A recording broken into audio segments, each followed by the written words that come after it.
பிரியமானவர்களே, கர்த்தருடைய பிரதான கிருபையினாலே அப்போஸ்தலரின் புஸ்தகத்திலே 9ஆம் அதிகாரம் 6ஆம் வசனத்திலிருந்து பல அற்புதமான வெளிச்சத்தை, வசனத்தின் ஆழங்களை, மகத்துவங்களை கர்த்தருடைய ஆவியானவருடைய துணையோடு நாம் பல மாதங்களாய் கிருபையினாலே தியானித்துக் கொண்டிருக்கிறோம்.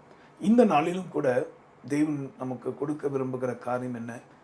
நான் என்ன செய்ய சித்தமா இருக்கிறீர் என்று பவுல் கேட்டபோது தேவனுடைய பதில் என்னவா அமைஞ்சதாம். இதை குறித்து நாம் இன்று சிந்திக்க இருக்கிறோம். ஆக இந்த செய்தியானது உங்களுடைய மனதில் உள்ள பல கேள்விகளுக்கு பதிலாய் மாறும் என்பதிலே சந்தேகமில்லை.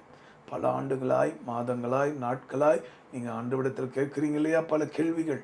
அந்த கேள்விகளுக்குரியான பதில் நிச்சயமாய் இந்த செய்தியில் அடங்கியிருக்கும் என்பதிலே சந்தேகமில்லை. இதோ உங்களுடைய புரிதலுக்காக ஆக்ட்ஸ் சாப்டர் 9:6 அப்போஸ்தலர் நடபடிகள் புஸ்தகத்தில் 9ஆம் அதிகாரம் 6ஆம் வசனத்தை வாசிக்க கேட்போமா?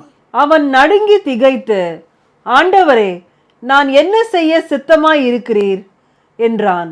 அதற்கு கர்த்தர், நீ எழுந்து பட்டணத்துக்குள்ளே போ, நீ செய்ய வேண்டியது அங்கே உனக்கு சொல்லப்படும் என்றார். நீ எழுந்து பட்டணத்துக்குள்ளே போ, அங்கே உனக்கு சொல்லப்படும் என்றார். நல்லா கவனிக்கணும். கேள்விக்கான பதில் என்ன? நீர் ஆண்டவரே, நான் என்ன செய்ய சித்தமா இருக்கிறீர் என்று என்றைக்கு நீங்களும் நானும் தேவனுக்கு பிரியமான ஒரு வேண்டுதலை ஏறெடுக்கிறோமோ அப்பொழுதுதான் அதுக்கு பதில் கிடைக்கும். இன்னைக்கு கர்த்தர் கொடுக்கிற மெய்யான குறிப்பு என்னன்னா, you should understand how to please your God. தேவாதி தேவனை, ஆண்டவராக உலக ரட்சகராக இயேசுவை பிரியப்படுத்தக்கூடிய காரியங்கள் என்ன என்பதை நீங்கள் புரிஞ்சுக்கணும். சாமுவேலுங்கிற தீர்க்கதரிசிக்கு கூட கர்த்தர் சொல்லி கொடுத்தார். என்ன? பலிகளை பார்க்கிலும், சர்வாங்க தகன பலிகளை பார்க்கிலும், ஆட்டுக்கடாக்களின் நினத்தை பார்க்கிலும் ஆண்டவருக்கு எது பிரியுமா? அவருக்கு கீழ்ப்படிதல் தான் பிரியம் என்று சொல்லியிருக்கிறார். இவைகளை பார்க்கும் நான் பலியை விரும்புகிறேனோ, நான் இரக்கத்தையே விரும்புகிறேன் என்று கர்த்தர் சொல்லுது. ஆக எதுக்காக நான் சொல்லுகிறேன்? இந்த வசனம் சொல்லுது, நான் இன்ன செய்ய சித்தமாக இருக்கிறேன். உடனே ஆண்டவர் கடன்னு ஒவ்வொரு சித்தமாக சொல்ல ஆரம்பிக்கல. ஆனால் அது முன்பாக அவர் அதற்கு கர்த்தர் என்று வேதம் சொல்லுகிறது. கர்த்தரான தேவன் பதில் கொடுக்க ஆரம்பிக்கிறார், பேச ஆரம்பிக்கிறார். இன்னைக்கு உங்கள் வாழ்க்கையில் ஆண்டவர் அதை தான் செய்து கொண்டிருக்கிறார். இதுவரைக்கும் காது அடைக்கப்பட்டது போல, இதுவரைக்கும் கண்களால் பார்க்க முடியாது போல, அல்லது இருதயத்தில் உணர முடியாது போல பலவிதமான தடைகள் உங்கள் வாழ்க்கையில் இருந்தது. ஏன் இருந்ததுன்னா, நீங்கள் உங்கள் விருப்பத்தின்படியே ஓடினீங்க.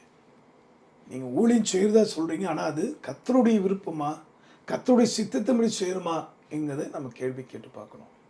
அநேகர் இவர் பண்ணுறாரு, அவர் பண்ணுறாருன்னு சொல்லி இன்றைக்கி இப்படி தான் ஓடுறாங்களே தவிர, ஆனால் தேவனுடைய சித்தம் என்ன? பக்தர்கள் கூட துதிக்கிறாங்க, தேவ சித்தம் நிறைவேற என்னையும் ஒப்படைக்கிறே, தேவ சத்தம் என் உள்ளம் பலமாக தோணிக்குதே, தேவ சித்தம் நிறைவேற என்னையும் ஒப்படைக்கிறே, தேவ சத்தம் என் உள்ளம் பலமாக தோணிக்குதே. இந்த ஒரு அருமையான ஜெபம் நிறைந்த, அபிஷேகம் நிறைந்த ஒரு பாடல் இல்லையா? தயவு செய்து இந்த வார்த்தையின்படி என்ன செய்ய சித்தமாக்கிறேன். Are you willing to please your God who save you from the darkness? இருளிலிருந்து உங்களை வெளிச்சத்துக்கு கொண்டு வந்தாரே, அந்த தேவனுக்கு பிரியம் என்ன என்பதை என்றைக்காவது ஆராய்ந்து பார்த்துருக்கீங்களா? அல்லது கேட்டு அறிஞ்சிருக்கீங்களா? ஐயா, எங்களால் தேவ சத்தத்தை கேட்க முடியல ஐயா, அது எப்படி கேட்கணும் என்று தேவனால் அபிஷேகம் பண்ணப்பட்ட உண்மையாக கர்த்தருடைய அழைப்பில் உறுதியாக இருந்து அவருடைய ஊழியத்தை பாரத்தோடு உண்மை உத்தமாக அவர் விரும்புகிறபடி செய்கிறார்களே, அப்படிப்பட்ட பரிசுத்தவான்களோட ஐக்கியத்தில் இருக்கிறீங்களா? தேவன் இன்றைக்கு சொல்லுகிறதுக்கு நல்ல கவனிங்க. அதற்கு கர்த்தர் பதில் சொல்ல ஆரம்பிச்சிட்டார். அதான் ஃபஸ்ட்டு எக்ஸ்பீரியன்ஸே பவுலுக்கு அப்போ தான். ஆனால் அது வரைக்கும் அவன் முரட்டாட்டமாக கொலை செய்யவும், கிறிஸ்தவர்களை கொலை பண்ணவும், சபையை இடித்து தள்ளவும் தான் வைராயமாக ஓடிட்டு இருந்தான். ஒரு பிரம்மாண்டமான வெளிச்சம் அவனை சந்தித்து அவனை சுற்றிலும் வெளிச்சம் வந்தனே, அவன் கீழே விழுகிறான். அங்கே ஆண்டு பேசுகிறாரு. உடனே அவன் கேட்குறான், என்ன செய்ய சித்தமாக? பார்த்தீங்களா, தான் விருப்பத்தின்படி ஓடினவனை அவர் விருப்பத்தின்படி ஓட வைத்தது என்ன? அந்த தேவனுடைய வெளிச்சம், அந்த வார்த்தைங்கிற வெளிச்சம். இன்றைக்கி அந்த வார்த்தைங்கிற வெளிச்சம் தான் அந்த light of the world ministry மூலமாக தேவ கிருபையினால் உலகமெங்கும் பறைசாற்றி கொண்டிருக்கிறோம். கிராமங்கள், பட்டணங்கள், தேசங்கள் என்று வித்தியாசம் பாராமல் ஆன்லைன் மூலமாக இன்னும் பல மோட் ஆஃப் என்ன சொல்கிறது, தேவனுடைய மெசேஜை ஷேர் பண்ணுறதுக்கு எல்லா வகையிலும் இன்னும் எந்த அளவுக்கு நம்ம ஊற்ற முடியுமோ, உருவாக்கி கொள்ள முடியுமோ, அல்லது நல்ல நல்ல டெக்னாலஜி பயன்படுத்தி கொள்ள முடியுமோ, ஜெபத்தோடு வாஞ்சியோடு ஓடுகிற காரணம் என்ன? அவர் சித்தத்தை ஜனங்கள் அறிய வேண்டும். அது இந்த கடைசி காலத்தில், கடைசி நிமிஷத்தில் வாழ்ந்து கொண்டிருக்கிறோம்.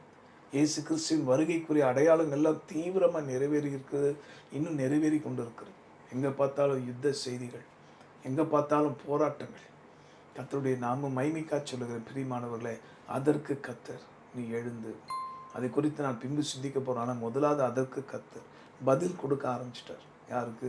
பவுலுக்கு. ஏன் கொடுக்க ஆரம்பிச்சார்னா, பவுல் தன்னுடைய சுய விருப்பத்தை விட்டுவிட்டார். தனக்கு உண்டான எல்லா மேன்மையும் இழந்தார். கிறிஸ்துவுக்காக எல்லாவற்றையும் சிலுவையில் அறைய தொடங்கி விட்டார். அந்த நிமிஷத்துலேருந்து அவருக்கு தொடக்க நன்மை. பார்த்தீங்களா, ஆண்டு பதில் சொல்ல ஆரம்பிச்சிட்டாலே போதுங்க. நீங்கள் போய் வழக்காட வேண்டாம். இதை பார்த்து கொண்டிருக்க அநேகர், எனக்காக வழக்காட யாருக்கா? நான் தனியாக இருக்கிறேனே.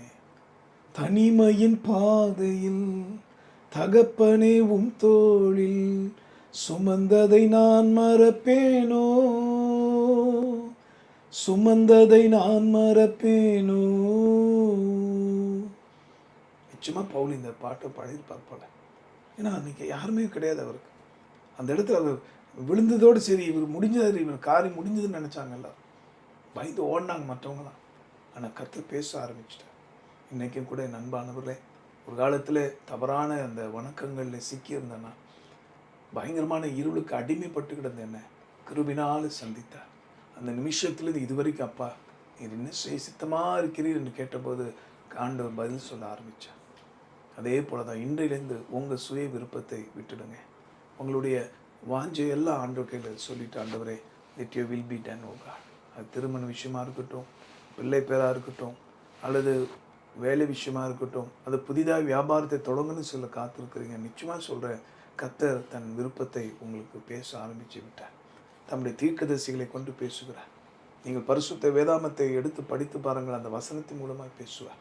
தேவாலயத்தில் அந்த ஆராதனையில் முறையாக ஒழுங்காக அதில் கலந்து கொண்டு பாருங்கள், அங்கே வருகிற ஊழியக்காரர்கள் மூலமாக கர்த்தர் பேசுவார்.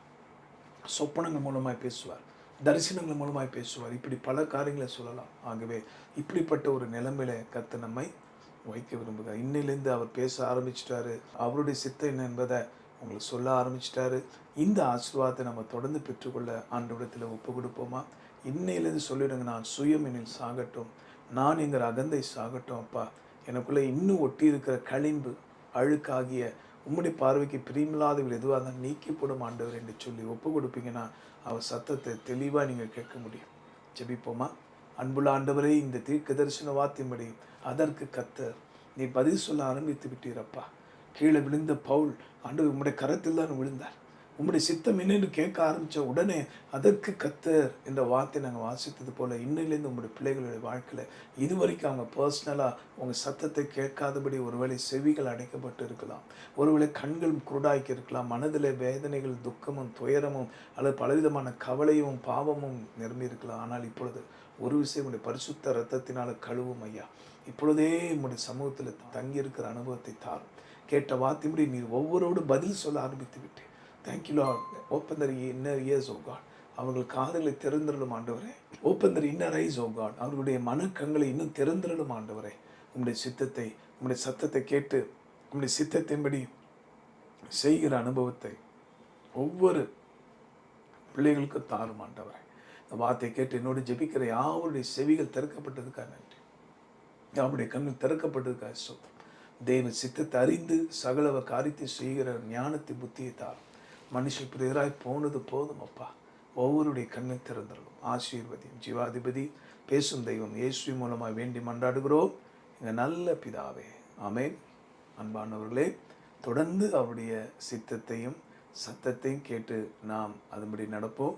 ஆண்டவர் உங்களையும் உங்கள் குடும்பத்தை பாதுகாத்து வழி நடத்துவார். மனுஷ சித்தம், சுய சித்தம், பிறர் சித்தத்தில் வாழ்ந்து விடாதபடி இன்றிலிருந்து தேவ சித்தத்தின்படி வாழ நம்மை அர்ப்பணிப்போம்.